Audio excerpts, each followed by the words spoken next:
Hey, what's up, Media 44 coming at you another video trying to figure out which side the camera's on. I had it right the first time. Let's try this again. Yo. Not that you guys can see me, but hey, anyway. So, yeah, welcome to the channel. I thank you all.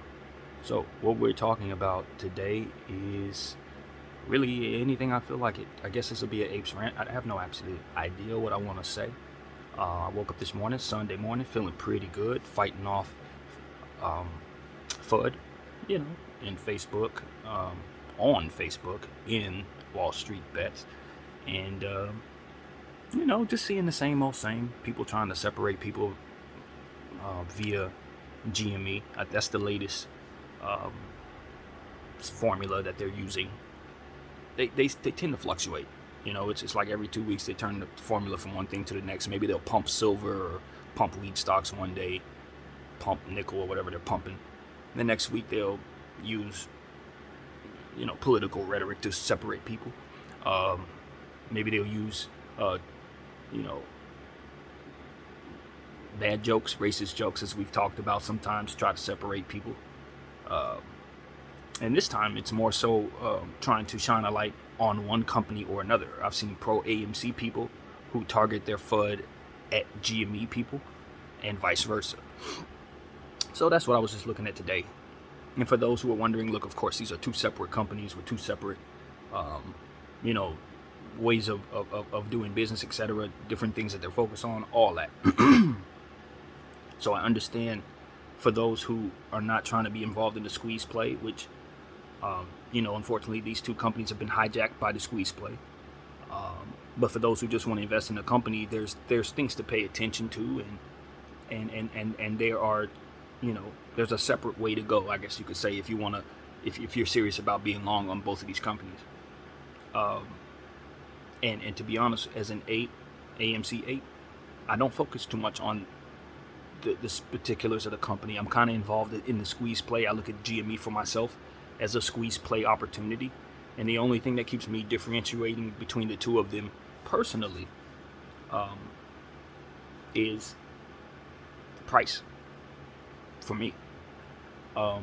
If GME were to dip below $15 or something like that, then I'd see that as an equal opportunity, basically. In fact, probably even more so, given the fact that the GME has been hoarded longer, although I think AMC's probably been hoarded more so. In theory, you would think GME is the first one, so it probably has more power behind it right now. But you've never seen GME under $70 since the initial run-up. I don't think we've seen it under 70. I think the lowest I've seen it was probably 70. I don't remember, but for me, it's just how many tries do I get? If I buy GME at $150, then I say I only got like $1,000, and I only got like 9 GMEs. Take that same $1,000, get 100 AMCs. So that's just how it works for me. That's just math in my head. It's logic. More tries at it, but it's the same fight. I don't separate the two companies like I should, because I'm not long that way. I'm not.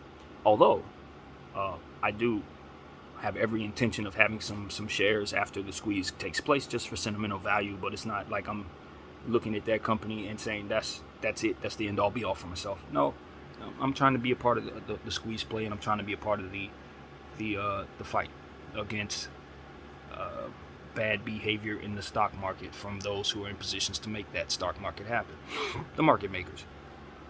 So yeah, that's just what I'm seeing. If anything, I could just tell you guys that much. The formulas of FUD and what I see, since I'm one of those people that spend enough time on a daily basis messing around in the AMC world, so to speak, in terms of the Reddit forums, the Facebook forums mostly. I've never been on the Weeble forums because I don't have a Weeble account, but I know they're very active over there. Haven't been on Yahoo Finance in a very long time, but when I first became an ape, that was my main place to go for all my stuff. So I know how these fudsters are. I know what's considered normal in terms of stock market FUD behavior. I know a lot of this stuff is not, even though people have never seen it before. The Reuters, Motley Fools, and all of those guys, the formula that they use to say, hey, don't pay attention to this stock, pay attention to that one, that is not exclusive behavior for our situation. Before AMC, I used to play with stocks a lot, particularly back in like 2017. No, 18 is when I really started messing around with stocks. And that's when I started first hearing about shorts. I didn't know what the hell people were talking about.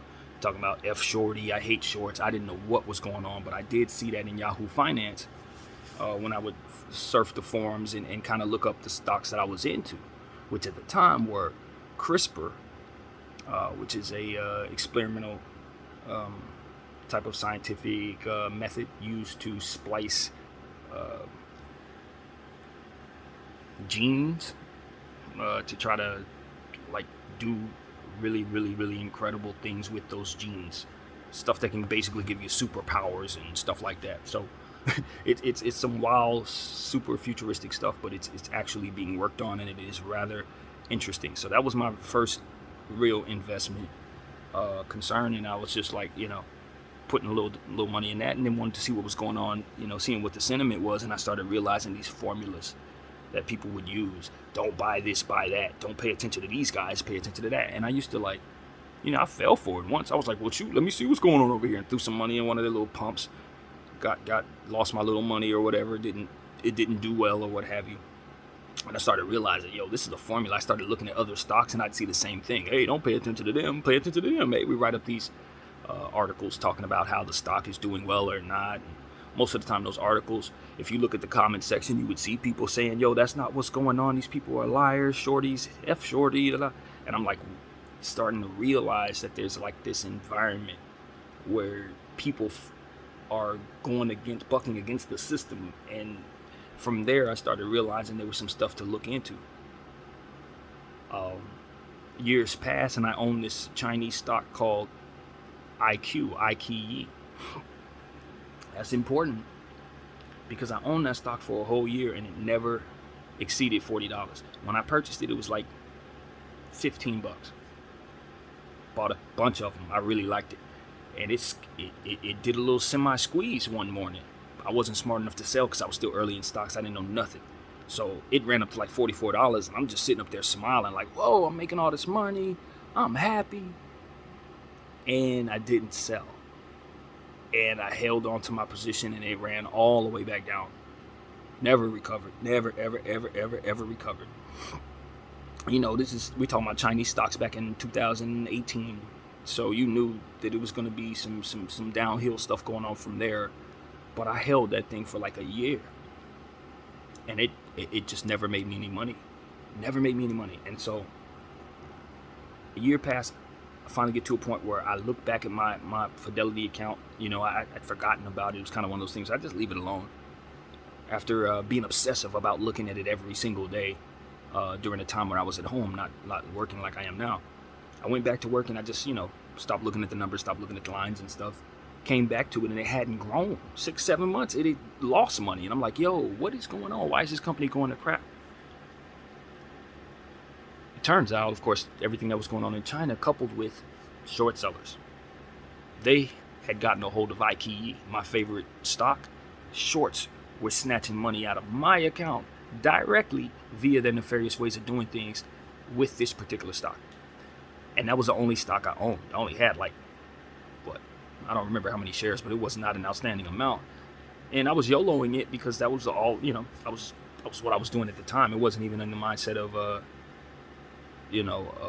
trying to force some type of squeeze. It was just I have a little bit of money, and so I might as well throw it all in one thing, see if it can pop. And if it doesn't, it goes to zero. I didn't care. So I already had the mentality of diamond hand and YOLO before this process even started. I was doing that anyway.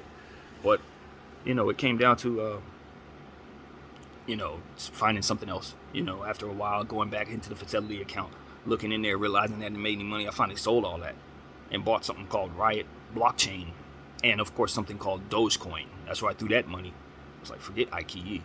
And then Dogecoin made me a little money, of course. It the run up not too long after that, and I sold some of that and bought AMC. You know what I mean? Just a little bit and bought AMC. The initial run up took place, and I threw the rest of it in AMC. So that's how my little journey went. Then I went back and, went through the process of learning what was going on with with the fight against the hedgies. Look at all this that's going on, and initially I thought it was just 2 stocks that they were shorting. I didn't know the game plan. I didn't know what the hell was going on. I just figured, yo, these are the stocks they're shorting, and we need to get them so they don't do this to this company like they did Blockbuster and Toys R Us. That was all I really knew. We gotta get them. And it turns out they're doing this to like damn near the entire stock market, including the stock that I owned for an entire year, which is why I didn't make any damn money for a whole year, despite having that stuff held. They were just attacking it, just like they do at AMC, just like they do GME, just like they do Bed Bath & Beyond, just like they do Be Big, just like they do all these others. I think the key is to understand that, know that, be at peace with that, and then also understand that AMC is the one that retail has chosen. GME is the one that retail has chosen, and that is why it's the play. You know what I mean? I know there are a lot of people who may not really understand that aspect of it, who don't know that. But our squeeze, AMC GME squeeze, is going to pop off several others as well that have been overshorted, because it's the same people shorting, and when they cover AMC, they're going to have to cover what else they've ruined as well. So the problem with YOLOing those other ones that we know are also overshorted is the fact that it doesn't have the ape base behind it, holding, giving it a floor that's reasonable. If it runs up and the people who own it pull out, there's no base. You're going to the ground, and you're going fast. And so that's the only thing in my mind that keeps me from YOLOing, say, another shorted stock that I know is probably set to squeeze just the same, because it's probably about 1,000 of them, honestly, in the stock market. Like, a lot of people think that the stock market is going to crash when the event happens, and I'm one of those people that believes that. But it's going to be a weird dynamic, because what you're going to see is a lot of the stock market bloody, but then you're going to see like 1,000, moonshots all over the stock market. That's what I picture happening. So the stock market is crashing, but the money is still fluctuating into the hands of retail, because a good portion of retail is going to then sell out of the squeeze plays. The AMCs are going to sell whatever shares they do for their profits and immediately purchase the low shares of whatever's on sale during the squeeze. You see what I'm saying? So in theory, and this is just my uneducated guess, your stock market crash, if people are quick enough to purchase back into stocks, which I think is up in the air depending on sentiment upon squeeze, because once the squeeze happens, people realize that the stock market is rigged. So it's going to be one of those situations where you wonder if people are going to flood back into it. But then again, if the market makers are vaporized, how does that work? Will there be a stock market to flood into? It's going to be a lot of questions more so than understandings. But what I can say is, if everything is flowing smoothly, somehow, in theory, the money should flood back into the stock market, in my uneducated and humble opinion. Just looking at how I see it, people are going to flood their money. They're going to take that money out of the squeeze, and they're going to flood it into the Teslas and all the other stuff that they want to buy. I'm going to go back and buy some CRISPR again, since I don't own it anymore, and get all the stuff that I truly believe in. Give me some of my favorite stuff, and know that it's on sale because of the great event. You know what I mean? It's like, that's going to be the perfect time to buy stocks for those who are getting fresh powder. You know what I mean? And lots of it. So I don't think our recession is going to play out the way normal circumstances may, just because of the influx of new cash going into new hands. That's going to create a dynamic that we don't think we've ever seen before. So just brainstorming the idea of the event, assuming that the waters stay steady during that process entirely, because there's questions about if orders will even be able to be pushed in that event, during that event rather. So anyway, just to circle back, thank you guys for listening to all that. At the end of the day, I've been affected by shorts personally long before I even got to GME and AMC and didn't know it. It was just by the grace of God that I was able to stumble upon the understanding of what everything was, and then from there to be in a position to have gains from Dogecoin and Riot to put into AMC at the exact moment.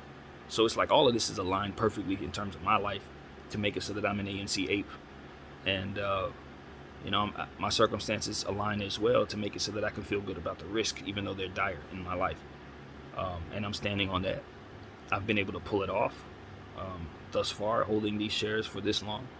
And I don't think anybody should follow me in what it is that I'm doing per se.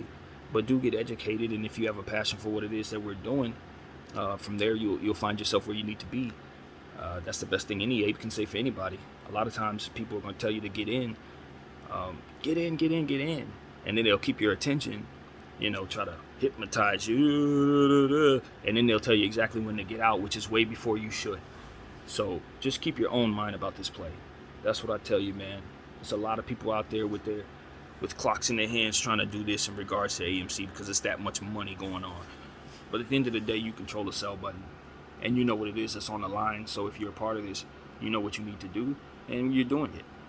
You don't need nobody to tell you anything. So I guess I'll leave you with that, man. Appreciate everybody listening to me ramble my mouth. At the end of the day, we're looking for FUD. Some of it's very obvious. Others is not. Some is very smart. Some is not so savvy. But at the end of the day, they're always going to try to plant a seed of doubt. They're always going to try to fight for the opportunity to continue this process of rigging the stock market for their own personal gain at the expense of all retail. And some whales, for that matter, getting screwed over just the same. I look at the situation and I say, this is what we can do since we feel like, we have to do something. We don't feel like we have a whole lot of power. And we'll see it through for as long as it takes. For those who were wondering how long the apes are going to stick around, are we going to lose, faith? Are we going to lose resolve? No, we're not. Too much on the line. Too much possible. So little to lose. So very little to lose for a lot of us. And that's what it is. That's what it is. Always be mindful that people need you to not own AMC. I don't care how much they tell you AMC is a controlled situation. The hedgies can drag this out forever. Maybe you should just consider buying back in a little later since this could take forever. You have your right to do whatever you want. Nobody has a crystal ball. I can't tell you nothing. I don't have any power, none of that. But what I can tell you is, if we weren't such a problem for these people, they wouldn't be reacting so much to what it is that we're doing. It's a lot of effort on their end to convince people to get out of AMC or to never get in, for us to think that we are not a problem for these people. Do not let them lie to you about that. I don't know how long they can stretch this out. I don't know how far their money runs deep. I don't know nothing. But what I do know is we are a very, very serious problem for these people. And any information that lends itself otherwise is a lie. My name is BDL44. I thank you all for watching. I'm out.